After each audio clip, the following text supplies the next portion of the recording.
"I don't know how long I've been here," Gabby began. "If you've heard stories about me, they're probably true. I've crashed on this shore 1,000 times and died 1,000 deaths. I am the collective misfortune of the nautical realm, the earthly manifestation of Davy Jones' locker." Gabby laughed at their faces. "I'm practicing my origin story," she explained. She took off her glasses and set them aside. "No, but really, I've been here for a very long time. So long that I don't remember what it was like where I came from or have any desire to find out. I live on the island. I serve one purpose, to catch the souls who filter through and return those that need returning. But I will never return myself. When I arrived here, I was like you when we first met, Drew Dennison. Though the occasion has slipped my mind, I recall the urgent need to leave, to go back, to depart these lonely shores forevermore. But I was not alone. At first I thought the island was haunted, most likely by the shipwrecked souls with the poor fortune to end their lives here. But there were no bones, no wrecked ships, no evidence of any human presence whatsoever. So why did it feel like I was being watched? In that time there was no castle across the river, no bridge, no roughneck port town with its trappings of firewater and profiteering. I was as isolated as it was possible to be. And yet I couldn't shake the feeling that I was being scrutinized, judged, my eternal soul in the balance between redemption and hell. Those are antiquated concepts, but I am an old woman after all.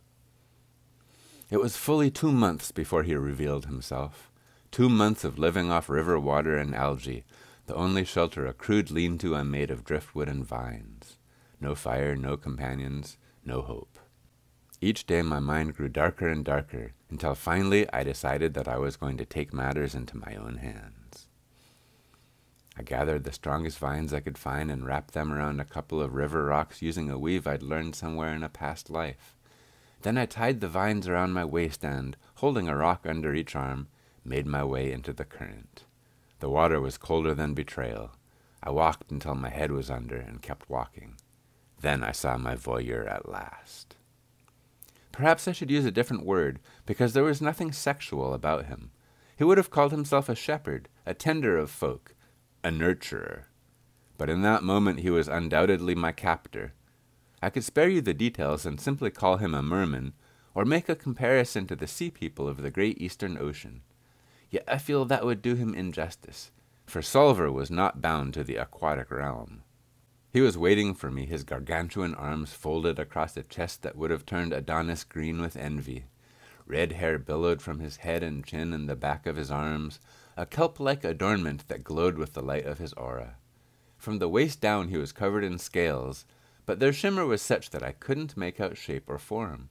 All I know is he had a tail, because he raised it toward me and kicked so hard the vines broke and I was flung out of the water and onto the sand. Then my despair turned dark, for I was truly a prisoner. And yet within that emotion lay a spark of hope, like the pearl in the center of an oyster. I had forced my captor to show himself. I resolved with all my being to see him again. When I sunk into the inner swamp, he pulled me out. When I leapt from the highest tree, he caught me. When I cut myself with a fishbone, he gently bandaged my wrists. Never did he speak a word, no matter how hard I implored him. Eventually he came to me on his own. He would bring fillets of trout and salmon and delicacies like crab cakes and chowder. We would sit silently and eat. Then I would take long walks down the beach path while he swam beside me, breaching gracefully in the cool air. I didn't need words to know he'd fallen in love, but I never forgot I was a prisoner.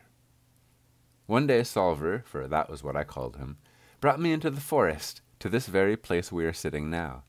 He'd built the treehouse as a gift. I think it was his way of trying to fix me, or affix me.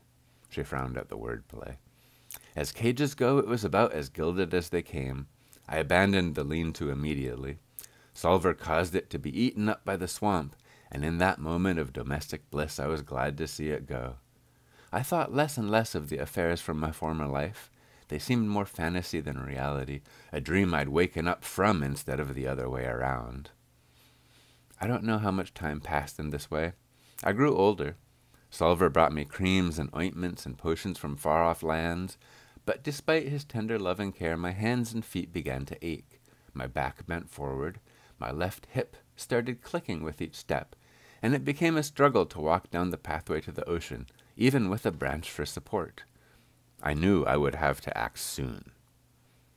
Since I'd moved to the treehouse, Solver had never left me alone with a sharp object. I'd held on to this bite of information through the entirety of our relationship. In every other way he had grown to trust me. I'm not even sure he would have considered this an act of mistrust. He'd anointed himself the keeper of my mental health, and that was the only narrative he could see. The next evening, when Solver set out our plates for supper, I feigned a tremble in my arm. He made a gesture offering to cut my meat. I accepted with a reluctant nod and dropped my steak knife in frustration. He came around the table and leaned over me, wrapping an arm around each side of my body to reach the plate. I gritted my teeth and smiled. Solver soaked up the praise for his heroic deed, watching my face like the narcissist he was. I let my hands think on their own. One grasped for the steak knife while the other gripped the edge of the table. When I had the knife firmly in my palm, I pushed off, knocking the chair backwards into Solver. Before he knew what was happening, I had spun around and buried the knife in his heart. He took a long time to die. I sat across the table and watched all of it, jabbing his steak knife into the wooden surface intermittently. I wasn't sure he wouldn't recover somehow and return to continue his vigil. Besides, I had nowhere to go. Only when he was finally and certainly dead did I allow myself to break down and cry. Then I screamed and shouted at the injustice of it all until my voice went away and I'd run out of tears. For a long time I considered burning down the treehouse with both of us in it. But I wasn't the same person who had tried to take her life so very long ago. I had, though I hate to say the words, quite literally conquered my demon. And I knew I could serve a purpose with the life I had left to live. So I dragged Solver outside and somehow got him down to the beach and onto a driftwood raft that had washed ashore some time ago. I built a funeral pyre and lit it before pushing the raft away from the island. And that was the last I saw of him. But something was happening to me. My feet didn't hurt, and my hands felt strong, like they had when I'd arrived on the island and fended for myself. My spine stood straighter, and the bounce returned to my step. When I looked at my reflection one calm morning, the person staring back was a 10-year-old girl. I learned to control my age to suit my needs, and learned to ask the forest to open its pathways. When a soul washes up on the island, it recedes, leaving the dunes and the lean-to for the benefit of the lost. But only those who are willing to find themselves. I've been here ever since. The cocoa mugs were empty, and the fire was dying in the wood stove. Leviathan snoozed in a corner, the walls propping him up like a teddy bear. Gabby had grown older with her tail, but now she was firmly 10 again, her last age of innocence. "I'm sorry," Drew choked out. "Me too," said Sarah. "Thank you," Gabby said solemnly. "I told you my story because I want you to know what power can do to people. Solver may not have been a bad man once, but when he had the power to do whatever he wanted, he chose to use it against me. He chose to use me. He turned me into something I didn't choose to be. But the part that really makes me mad is how he convinced himself he was doing it for me. It's a strong narrative. If he'd left me alone with a knife one time, I think I might have let down my guard and fallen in love with him."